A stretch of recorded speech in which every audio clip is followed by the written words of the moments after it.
It's the Motley Crue album that shocked the world. 1994's self-titled release with its brand new sound and brand new voice in John Corabi. Fans were divided, critics were stunned, and the label pulled the plug. But for some, including rock critic Chris Aiken, it was a game changer. In his latest book, Chris Aiken takes you on a journey through this polarizing album, sharing his personal experiences and the impact it had on the rock scene. Love it or hate it, you can't ignore it. Get your copy now at chrisaiken.net or on Amazon. Hey, I'm Brandon. And I'm Bishop from Crowbot. And you're watching CMS TV.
Monday, right? It is Monday, right?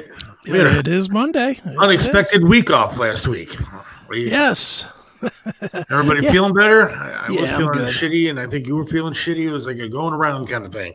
Yeah, I had that flu, and I was kind of laid out for a few days, but yeah, I'm good now. All good. Oh, good. I'm in a mood today. So hopefully we got a lot to talk about. We'll talk about the Browns a little bit. You say you got some clips and shit lined up, so we're gonna get into that.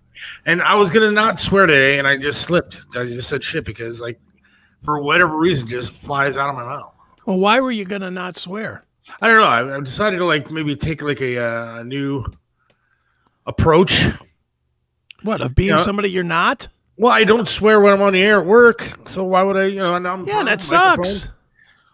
Maybe I should watch myself, but I'm not going to watch it that much. I'm going to watch a little. I'm not going to try on purpose to make every word come out of my mouth be the F word or something like that. If it flows, then I'll do it.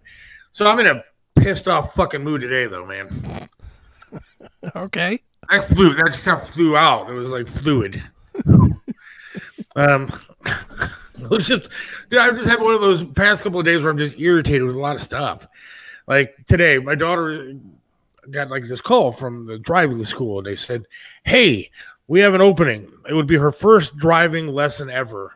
Okay. Because she's got to do so many hours, whatever, to get her license and all this kind of junk. Sure. I just paid $500 to get this done, right? Right. And most of the appointments aren't until middle of or end of October. Okay. Because that's how packed they are with people wanting to take these lessons. So they called it in and say, "Hey, we got an opening today. does your daughter want to do it? I said, hell yeah, sign her up. Let's go. Right. And it's her first one. A guy comes to pick her up, and she says, all right, Dad, I'll see you in a little bit. Okay.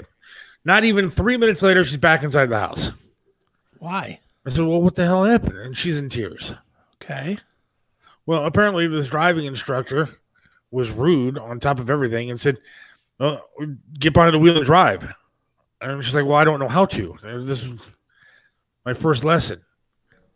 Well, then I'm not taking you anywhere.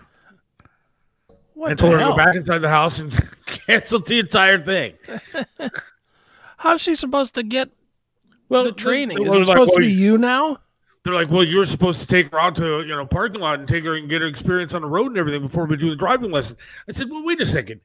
I'm paying you for the driving lesson. Yeah, how much of that money you giving me back, asshole? Like $500 of my money is going to teach her how to drive. And then on top of that, nobody ever said that we had to give her a lesson beforehand. Look, she wanted to be comfortable driving with an instructor who showed her exactly what she's doing in a parking lot or wherever it is. I remember when I did it, it was in a parking lot to start, and then we went to side roads around the house. It wasn't down Route fucking 82 close to rush hour. Right. Well, all right, this is going to sound callous, but so be it. How about the fact that maybe, just maybe, you can't really teach her as well as he can what to do with her feet? Well, that's true, too. Shit. I hate to tell her, or the driving instructor, there's only one person in his car or in his house that has a car that she could actually drive. And, oh, by the way, we work like 2-3 jobs apiece around this house. So it's not exactly convenient at all times to be driving all over the place or getting her together with us to be able to go out to a parking lot somewhere. Right. So $500 later, she gets left at the fucking front door of our house for her first driving lesson. That was nice. Yeah, that's good. So Does then she I at had to least call. Get credit for it so that it's like... Now they're going to call me tomorrow and reschedule, all of her lessons so she's not with for late October in the snow. For late October, if we're lucky. So most likely she's going to end up going to she'll get it after the first of the year. Right. And from what I understand, if you're 18 or over, you don't have to take these driving lesson things. Sure. So she turned fucking 18 in January, the freaking second day of January. I might as well just cancel all the lessons, wait till she's 18, and take her out to the damn parking lot myself. Yeah. I mean, if you, especially if you can get your money back, hell yes. Give me my money back. I mean, it's only 3 months, dude. It's 90 days. Why not? Well, she waited this long. Wait another 90 days. Yeah. I mean, it's a highway robbery what they're doing to you to begin with. What's up, Rick? Well, they sort of do that in every field these days, don't they? Yeah, but I mean, you're going to charge me $500 and then say you're not going to teach her how to drive because she hasn't learned already? If she learned already, what the fuck do I need you for? Right. Sorry, it just flowed. The swearing thing, it's not working. Hey, you don't have to apologize to me. I'm not pretending that I'm not going to swear. I just haven't yet. You'll never hear me say, well, I'm not going to swear. That's never going to happen. I just got a friend request from a very hot chick. I'm assuming it's completely legit. I'm sure. And she's single. Dick in between the legs. She's single. I can't believe it. I'll bet. And she has a website attached to her Facebook page. Well, I'm sure she wants to be my friend. Sure she does. So that was irritating. Then I found out that a friend of, and I guess parents of the friend, whatever, told my daughter that she's got to go to a good school because they don't want her to end up like me and my wife.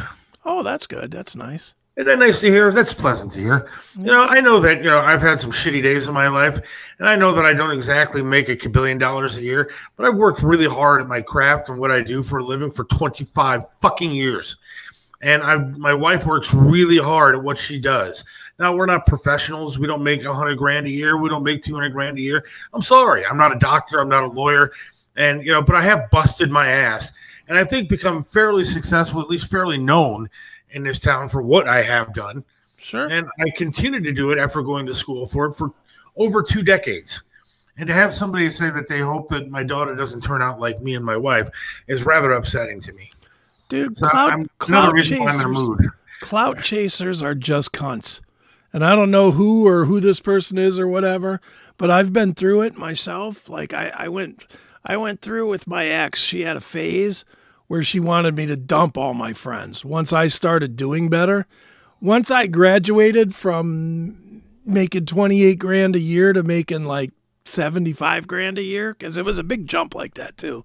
It was like I was like struggling. Then I found the right job that was just paying me a big raise, man.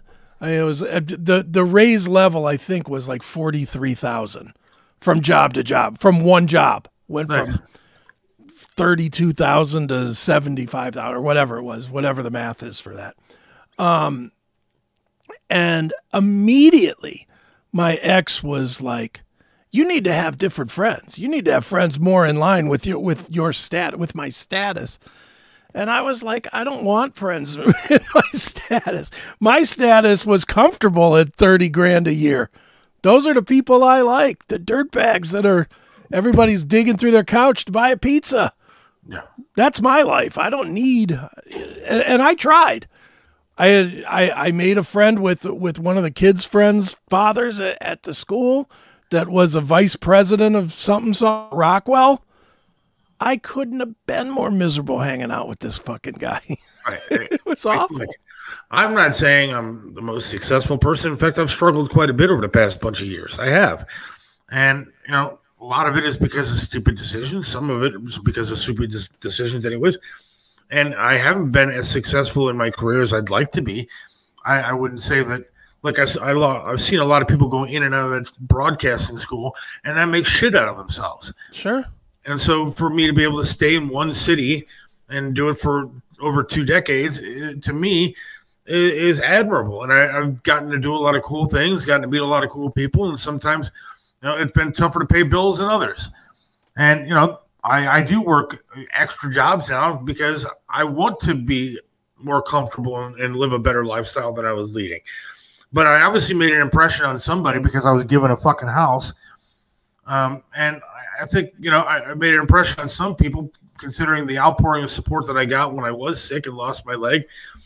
And so, I consider that a very successful life for myself. And to have somebody shit on me isn't exactly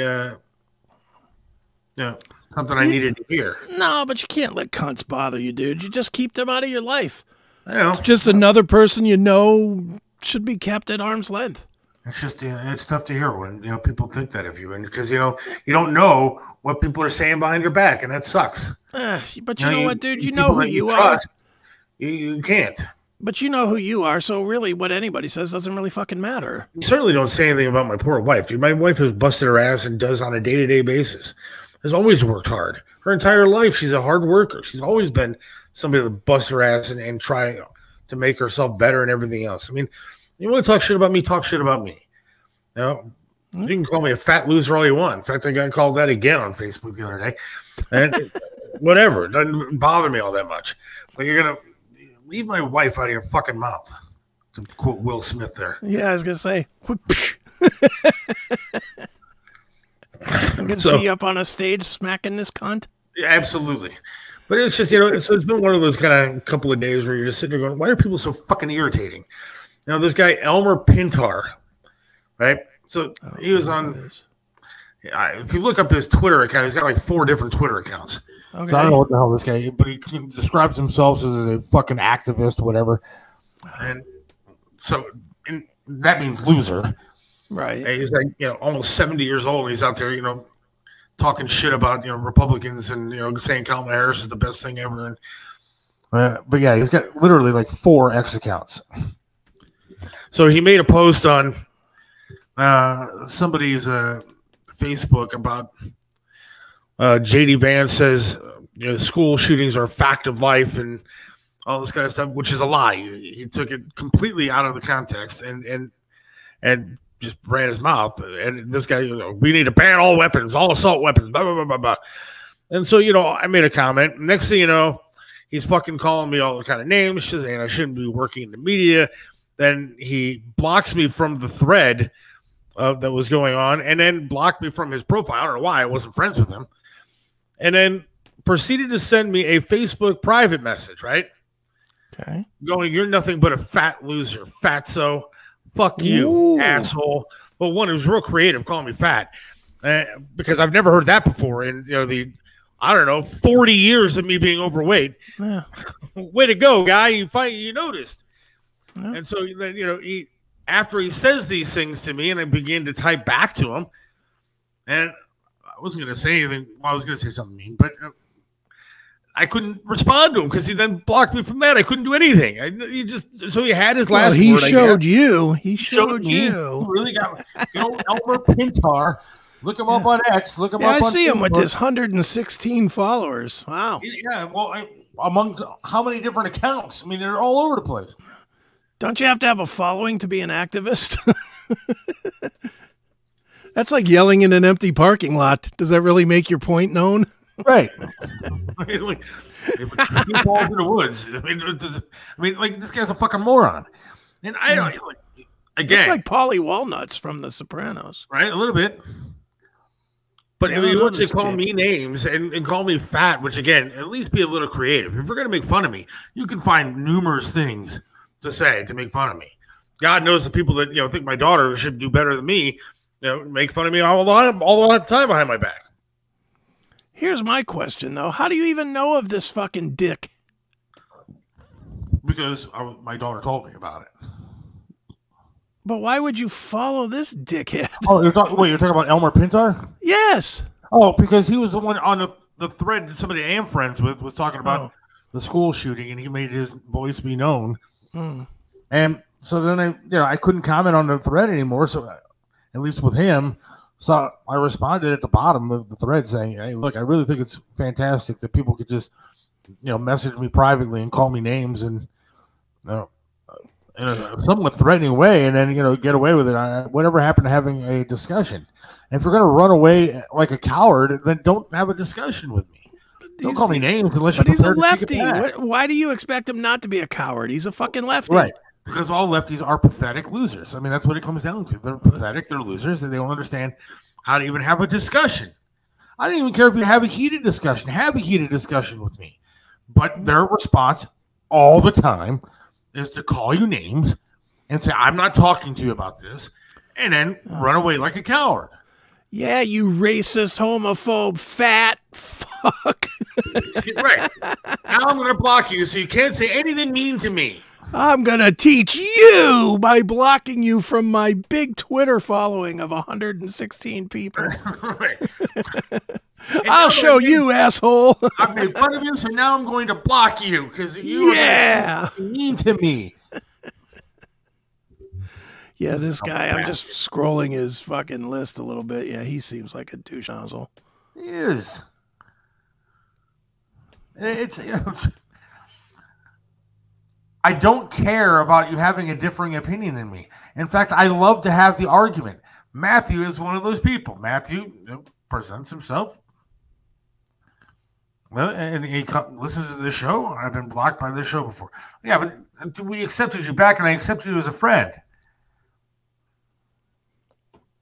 See, this is me and you are different.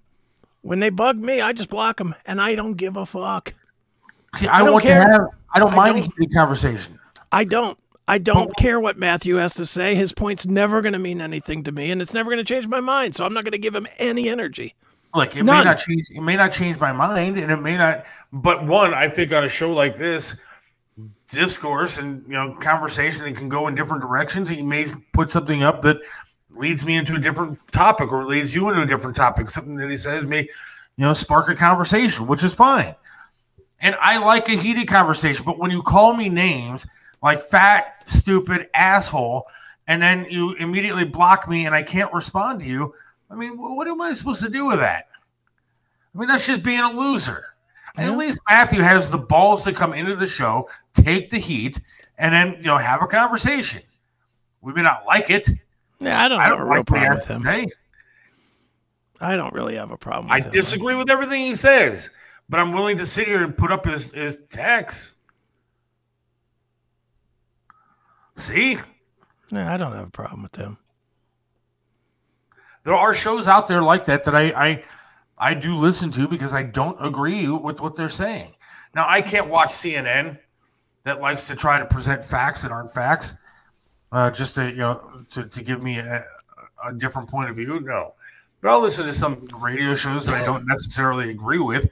Sure. To hear what the other side thinks or the other side is saying. There's one show in particular I can't listen to on MMS in the afternoons. I won't say the name, Alan Cox, but I can't, like, I turned that show off for 10 minutes. And the thing is, I really like Alan as a person. I think he's like a really nice guy. Yeah. I don't have anything bad to say about him. I've talked to him numerous times in the hallways. Thought he was really a good dude and everything. But I can't listen to him just because I am so polar opposite of everything that he believes that it just frustrates the shit out of me listening to it. Yeah, I have no opinion of Alan Cox. I think I've listened maybe 20 minutes in the, what's he been on in Cleveland now, 15 years or whatever? Right. And I think I've listened maybe 10 minutes, maybe 15. It's just not to me. It was Rover Light, and I didn't like Rover Regular, so. I don't, so I listen to stuff that I find interesting regardless of what it has to say, but it has to be somewhat interesting. I mean, CNN is such a bore. And then that morning show with Scarborough and whatever her name is, I don't even know her name.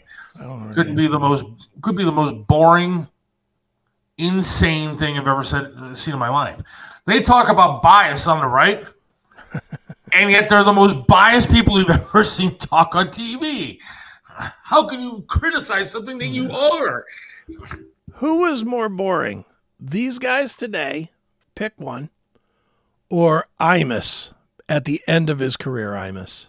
Imus was pretty fucking boring. Imus was boring. Oh, my God. He was a bore. I started listening to, I don't know why. I don't know why I started doing this the other night. I was bored laying in bed, and I needed something to listen to.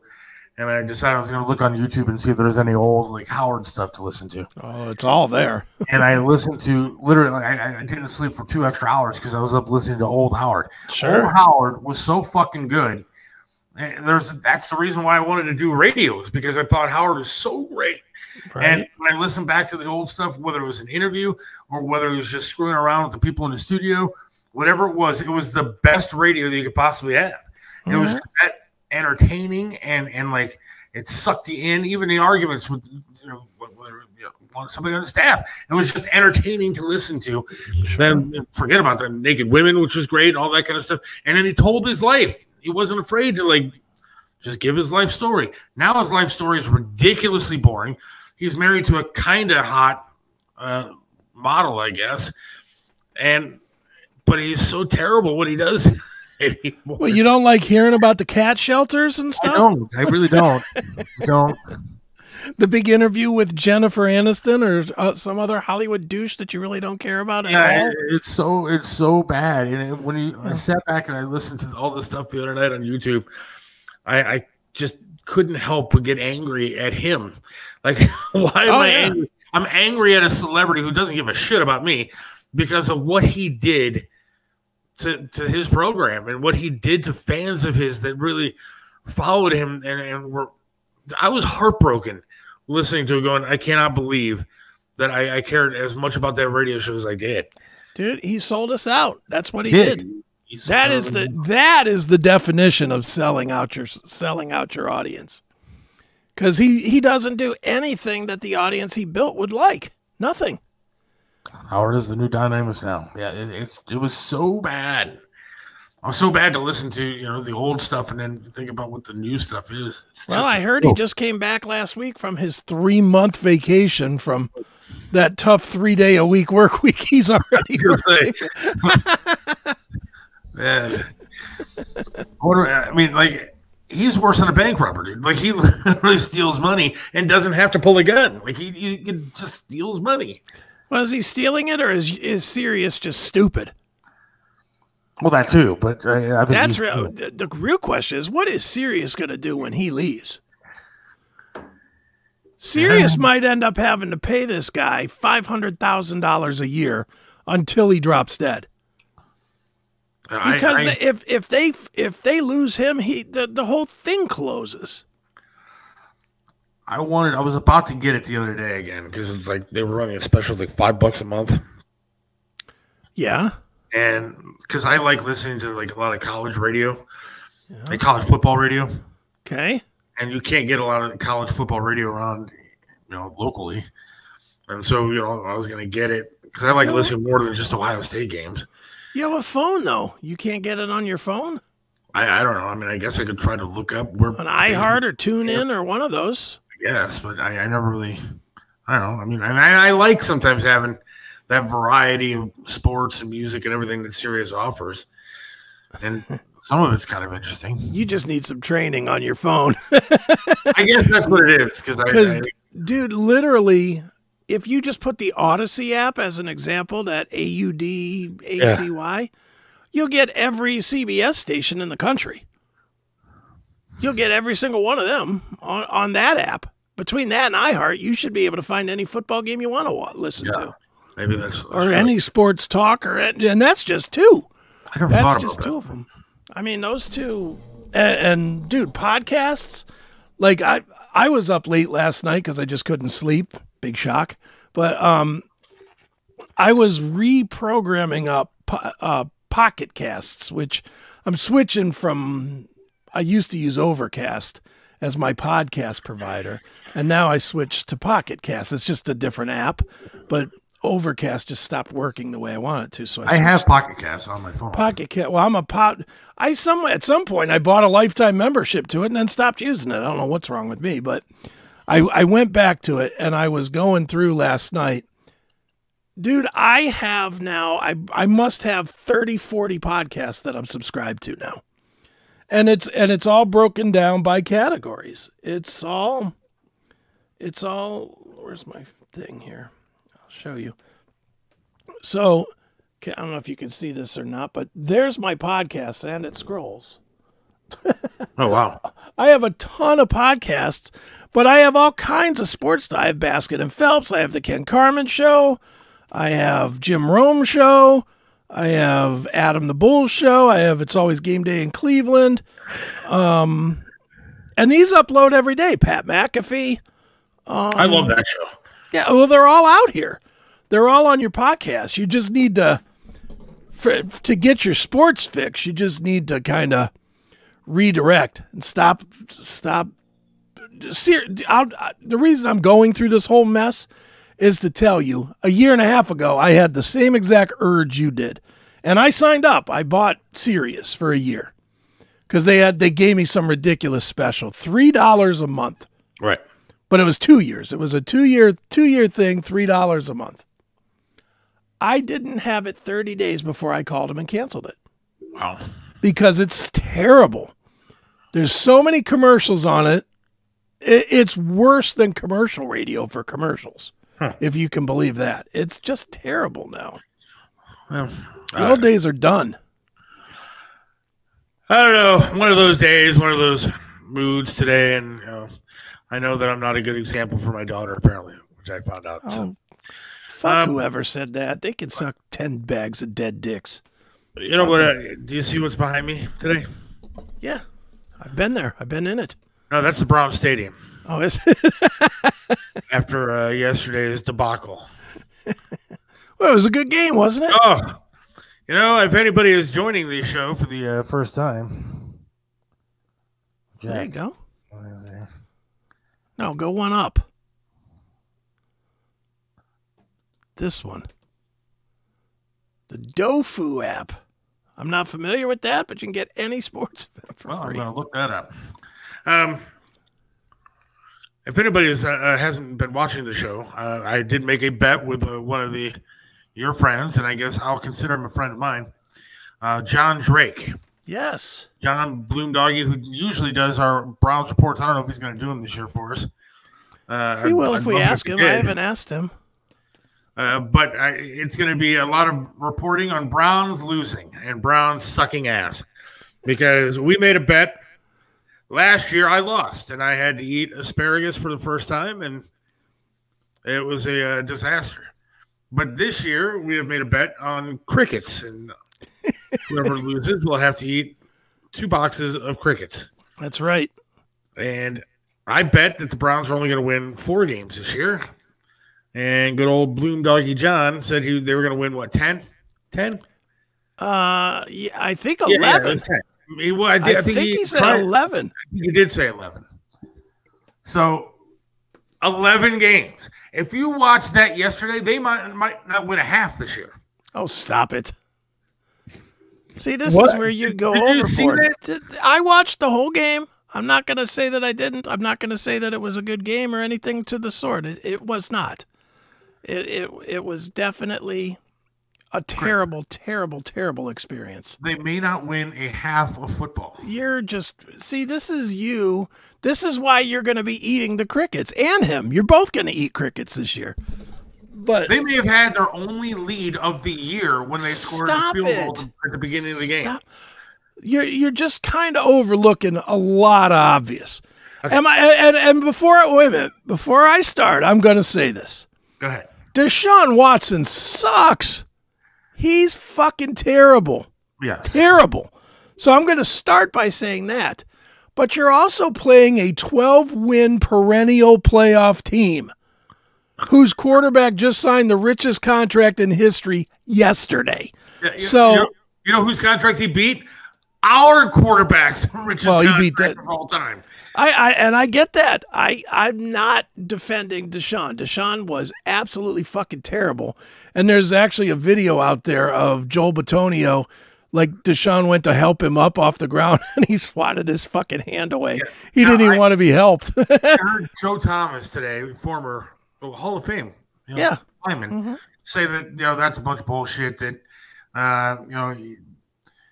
linemen don't like to be helped up off the ground because they can't get up like that. They need to get up on their legs, on their knees and stuff, because they're fat and so they're not going to be able to get up. And they could injure the quarterback by trying to get up. Get the fuck out of here. That guy nobody on that team wants anything to do with that quarterback because he's a pathetic piece of crap. He's terrible. He's absolutely terrible. I'm certainly not going to defend Watson on any level. I'm not defending him. But I'm going to remind you that this was a playoff team. Now, I watched some bad teams yesterday. Did you watch that Steeler-Falcons game ahead of it? I did. I did watch that game. Those were two really bad teams. I think both of them, I thought Justin Fields looked like twice the quarterback that we have in Deshaun Watson. Now you're talking shit. See, now you're talking from the place where you want it to be. Because Justin Fields looked every bit as lousy as Deshaun Watson. He sucks. That team didn't score any touchdowns. In case you didn't notice, they won a game without scoring a touchdown. I saw two really good defenses and two really bad offenses yesterday playing that game. You didn't see two really good defenses. You saw two really bad offenses. And T.J. Watt. That's what you saw. We're going to go down my fantasy team here shortly because, they blow. I mean, I had Jordan Love as a quarterback. Now he's done. He's done for like 4 weeks. He gets hurt. If I pick you on my fantasy team, you're fucked.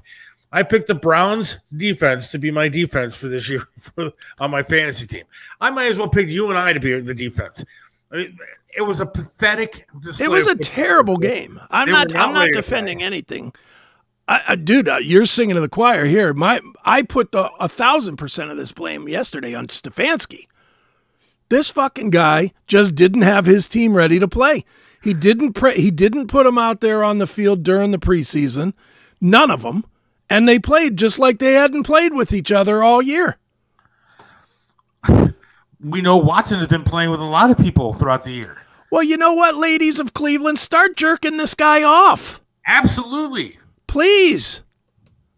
Start fucking finding him in the bar and tell him that you'll fucking jerk his dick if he wins a game. Come on, ladies. Step up for the team. Take one for the team, as they say. It's just come. Sure, we're going to get into some politics talk here shortly, but I'm sure we will. But Clint, I'm asking you a question. You said he's ready for the Niners game tonight. Yeah. I'm going to drop Jordan Love because obviously he's a mess and he's not going to be. He's injured, not going to be playing for at least 4 weeks. And should I pick up Brock Purdy? He's available in my draft. You should have picked up Brock Purdy long before you even had Jordan Love. No, Brock Purdy. The guy hasn't proven anything in the NFL. What? He's got a superstar team around him, and I think he's going to come back down to earth and suck. But I'd rather have him over who I have. Brock Purdy is a really good quarterback, dude. Are you kidding me? 2 years, the guy hasn't made a mistake. That's long enough to think that it's not a flash in the pan. Do you realize that Baker Mayfield had an all-star performance yesterday, and against arguably the worst team in football? But go ahead. We have Deshaun Watson. Go ahead. Of course, I would start John Drake over Deshaun Watson. I would start you over Deshaun Watson. The guy is pathetic. The defense looked like shit yesterday. Nobody can catch a ball. You can't blame Stefanski because they can't catch. Nobody can. I can blame Stefanski because the team had no chemistry at all. The offense had no chemistry. Why? Because this guy didn't play them all preseason. Okay, there were other teams that did the exact same thing and didn't look like they were first graders. And again, who does that fall? See, and this is where I know more football than you do. You have a whole new scheme. You have new coaches, for God's sakes. Significant changes. And you don't put these guys out there to get a feel when it doesn't matter. That is terrible coaching. I don't care. Stefanski is a terrible coach. I don't care if you know more football than I do, but what I'm telling you is these guys have been playing football since they were in the first fucking grade, and they don't know how to line up right. They don't know. And I agree. But who does that fall on? That falls on the coaching. How does that? Dude, a coach isn't out there playing the game. These players need to do their jobs. Dude, you never saw those penalties in the old days. You never, when you were, do you remember the old Dallas Cowboys when Tom Flores, not Tom Flores, what was his name? The guy with the hat that was the coach. And they used to in sync, line up and do the whole movements to get in formation. Those guys had it down. This fucking Kevin Stefanski doesn't yell at anybody. He's all mild-mannered, and these guys they've taken his attitude. It's like, well, maybe the next play will be better. There's no urgency. There's no fucking aggression. None. I agree with Brian here. Did the NFL have a vote for Kamala on the field? No, but the Browns and Kamala both suck fucking dick. So, how about, did you see, I'm sure you saw it, did you see that awful commercial that Kamala's running about we need to have a progressive economy and we need to, it's like, you've been in charge for 3.5 years, you bitch. Where is all this stuff? She's like, well, under my administration, we'll do this and that. It's like, we've been under your administration for 3 fucking years. It's really bad when the people that are, when she's telling you that we're going to fix all the problems that you created. Yeah, they're your problems, you bitch. She's a goddamn disaster. Are we done with Browns? Yeah, we could be done with Browns. Fucking bad. They're going to win more than 4 games, though. There's no way they win more than 4 games. They will win. They will beat. I think they play the Washington Commanders, right? Jacksonville next. Well, I'm just saying in general. I believe they play Washington.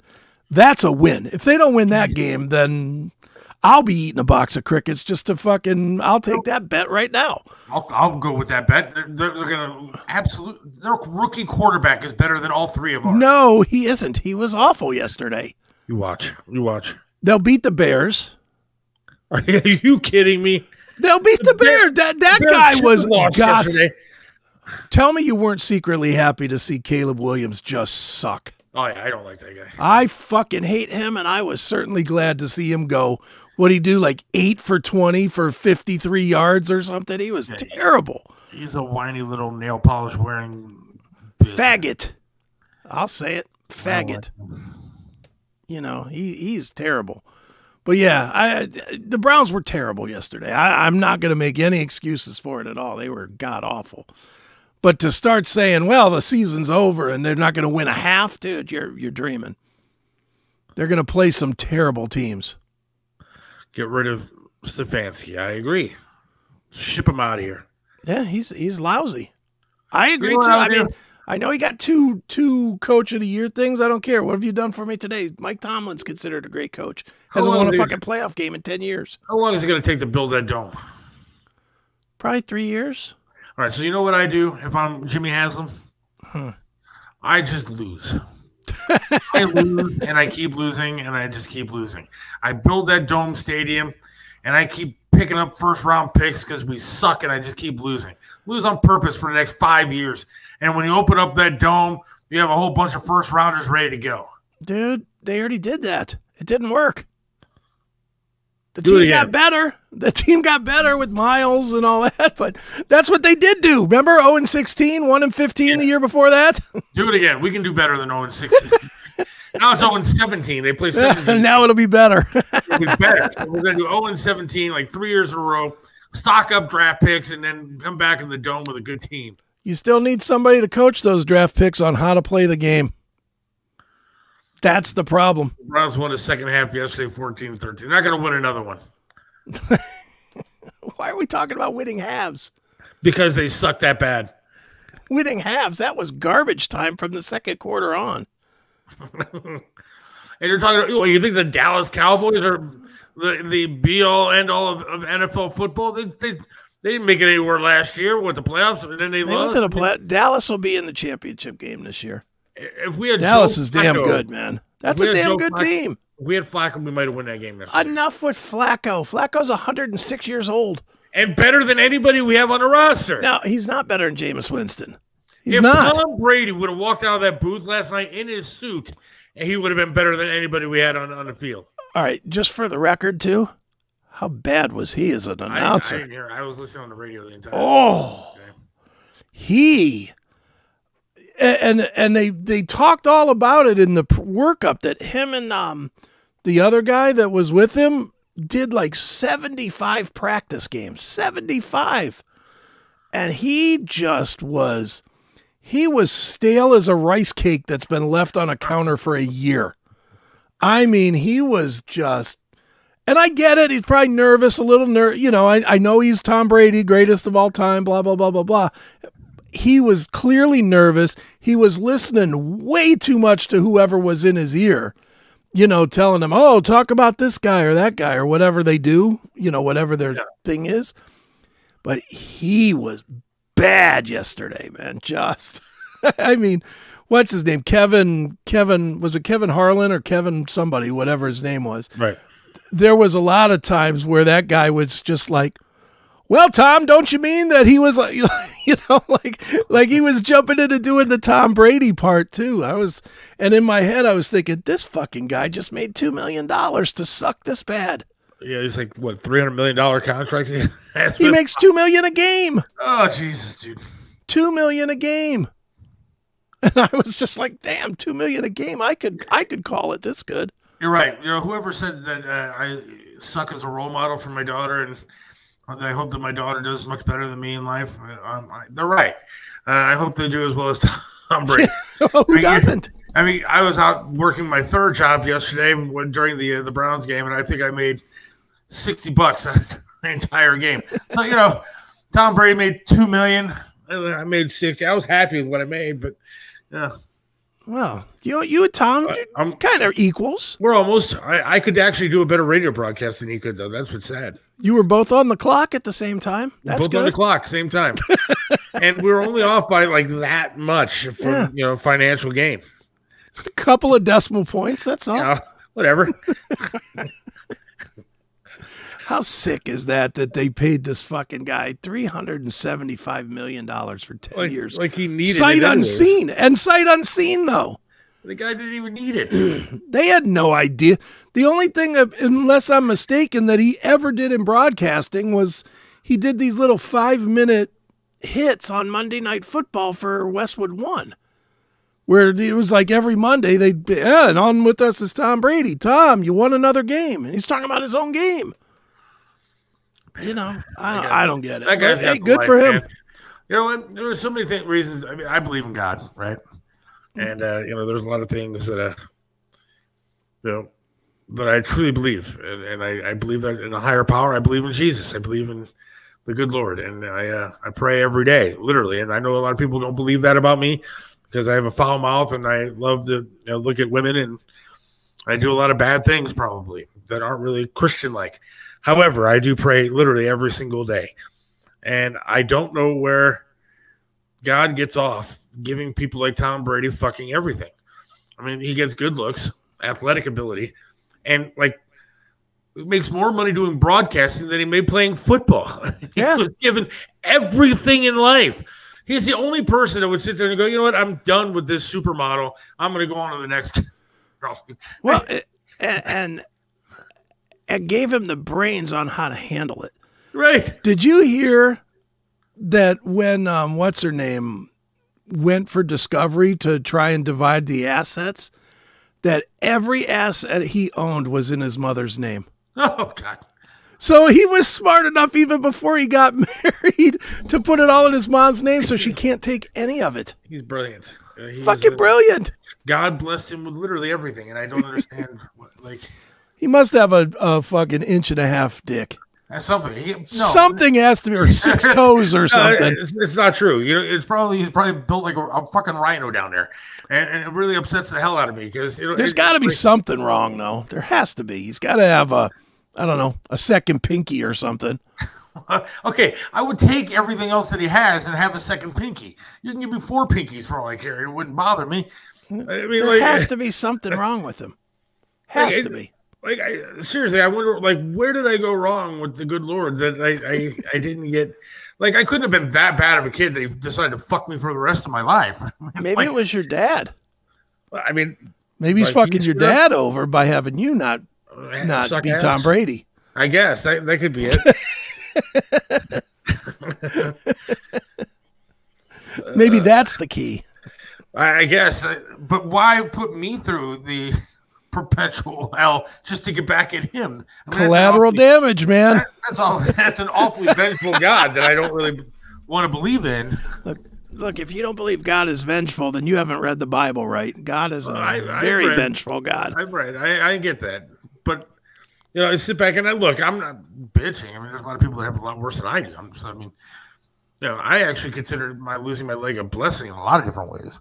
Sure. I think it's done a lot of good for me, and sometimes more good than bad. And so there are things that I think that sometimes you want to look at, and it's a blessing in disguise, as they say.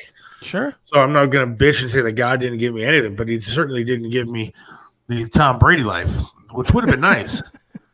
At least give me 6 months of Tom Brady life. I mean, a little bit of Tom Brady life would have been, kind of nice for me. Everybody should get a little bit of Tom Brady life. But if you did, you might find yourself dead. Who knows? If you had $100 million in the bank, you might blow yourself up on coke and die in no time. And that's where I guess I am thankful, because what little money I have fucked up a lot of things with. But if I had Tom Brady money, you're right. I'd have been dead already. I've always thought that if I had Tom Brady money, I would absolutely die, because I would be doing X and coke until my fucking heart stopped. Between the hookers, blow, and fast food, I'd be dead of something. Heart attack, brain exploding, or some sort of venereal disease. I would have something that would have killed me by now. I would have had herpes that would actually engulf my entire body, and I would have died. Yeah. Something awful would have happened to me if I had Tom Brady money. So maybe I'm blessed that I didn't. Yeah, maybe, or something even worse. I mean, by having that money, somebody could have kidnapped your daughter, and held you for ransom. I think I would have had kids if I had Tom Brady money. Well, who said that you got it at first? Tom Brady. That's the only way that he went wrong. No offense to children. I love my daughter more than anything itself, more than anything in the entire world. But if you got Tom Brady looks, Tom Brady money, Tom Brady athletic ability, what the fuck are you doing having kids? What are you doing getting married, for that matter? What a dope. Too. But I mean, I guess you have the money then to pay for the people to take care of the kids, so you're not up at 3 o'clock in the morning. You have nannies and all that kind of stuff, and then you have a hush money enough that you can have sex with as many hookers as you want without getting found out. So I mean, I guess it's all right to have kids for Tom Brady, but he's got it fucked up somewhere, right? Where did he fuck up? By getting married. But he handled that. He handled it, but it's still a black mark on his career, on his life. It's a public black mark, and I mean, he's had some public black marks, the Deflategate thing, and he is a known cheater. Yeah, but how many people actually said? Look, they did a roast of Tom Brady, and it was like in an arena. I mean, yeah. Look, again, I'm not to see the guy. I'm not trying to say that he's a pariah by any stretch. I mean, he landed on his feet, and who knows, dude? He might go through all this, and I'll equate it to Kobe. Kobe did some bad shit, but he also lived the Kobe life. And how'd that end? With the side of a mountain finding his helicopter. Yeah, but I don't think. I mean, do you think that was God planned? That I mean, well, it depends on how far you believe it. You either believe that it's all divine or none divine. Okay, but look, if Kobe did die in a horrific way, but maybe God was getting him back for a little thing called raping a woman. I mean, there are things out there that I mean, Tom Brady has had the life as far as you don't hear anything really bad about the guy other than getting divorced. That's a commonplace now. Everybody gets it doesn't mean that he hasn't done bad things. It just means that he's kept it better quiet, too. We don't know. We have no idea. I don't think he has. I think he's just... Like LeBron James. LeBron James would be almost close to Tom Brady life because you don't hear a ton bad about him. You don't hear none bad about him except he's cheap. He's cheap, and, I believe that he is racist and hates cops and stuff like that. But I mean, my opinion, anyways, is that he is racist and hates cops. But so you don't hear a ton bad about him other than he's a flopper and kind of a douche. But so I mean, LeBron James is close to Tom Brady lifestyle. Yeah, I don't think he's as good looking as Tom Brady. But let's be honest. We're 99% sure that all these guys at that level, they're all fucking scumbags that cheat on their wives and. Come on. Do you really think that LeBron James is spending 6 months a year traveling from city to city and going, only getting pussy from his wife when he gets home every fucking 3 weeks? Get the fuck out of here. I mean, like this guy.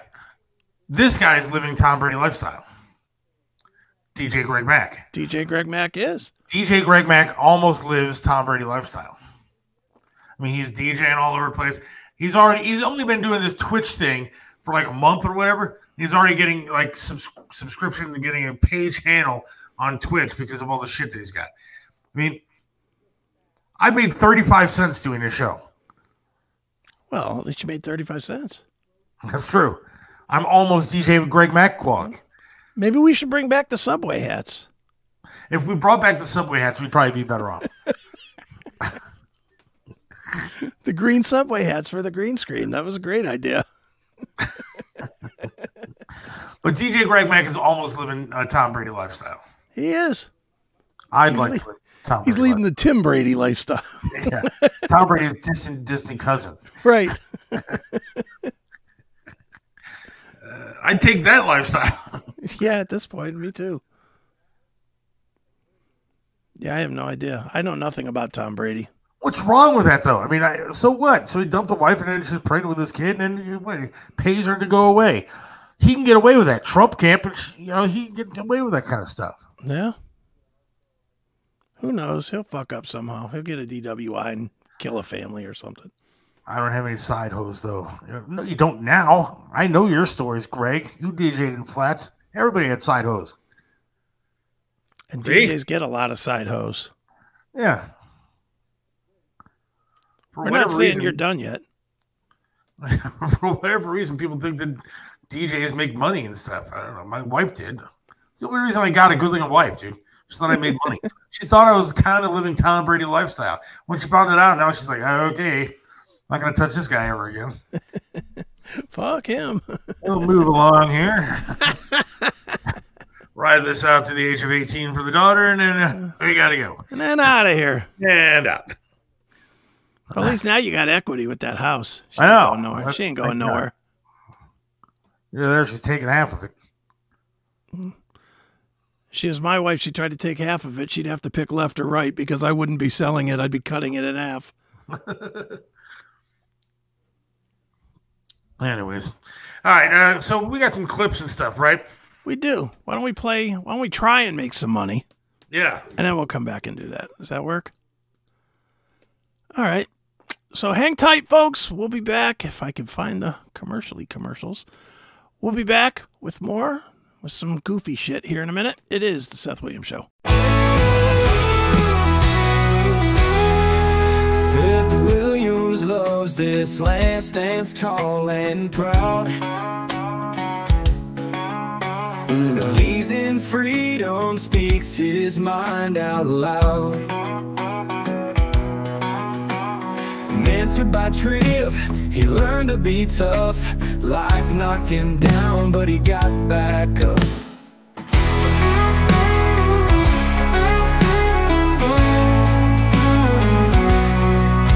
Lost a leg, but he's still strong and true, chasing dreams under skies of red, white, and blue. Voting for Trump, he shouts it clear. WTAM tried to bring him down, but he's still here. In the heart of America, Seth takes a stand. Against the tides, he defends our land. Liberals call him crazy, but he don't care. He's got the spirit of an eagle, soaring high in the air. Hates LeBron James, won't wear that crown. Prefers hard work and blue jeans in this town. Radio waves try to shut him up, but Seth keeps singing, filling that cup. From the small town streets to the mountain high, Seth sees the flag waving, reaching for the sky. He keeps on fighting with a rebel yell, for every fallen soldier and the stories they tell. In the heart of America, Seth takes a stand. Against the tides, he defends our land. Liberals call him crazy, but he don't care. He's got the spirit of an eagle, soaring high in the air.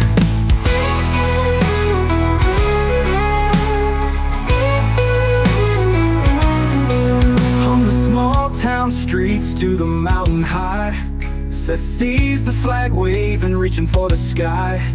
He keeps on fighting with a rebel yell, for every fallen soldier and the stories they tell. In the heart of America, Seth takes a stand. Against the tides, he defends our land. Liberals call him crazy, but he don't care. He's got the spirit of an eagle, soaring high in the air.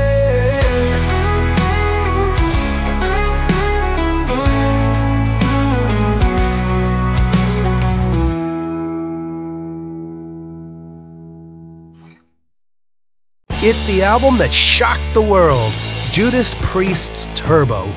In 1986, when heavy metal embraced the glam of hair metal, Judas Priest followed suit, unleashing Turbo. It divided fans, rocked MTV, and sparked controversy that still echoes today. In Cause and Effect Turbo, Chris Aiken dives deep into the making of this polarizing album, sharing insider stories and personal memories from that explosive era. Whether you loved it or you hated it, Turbo left its mark on heavy metal history. Relive the controversy. Get your copy now at chrisaiken.net or on Amazon.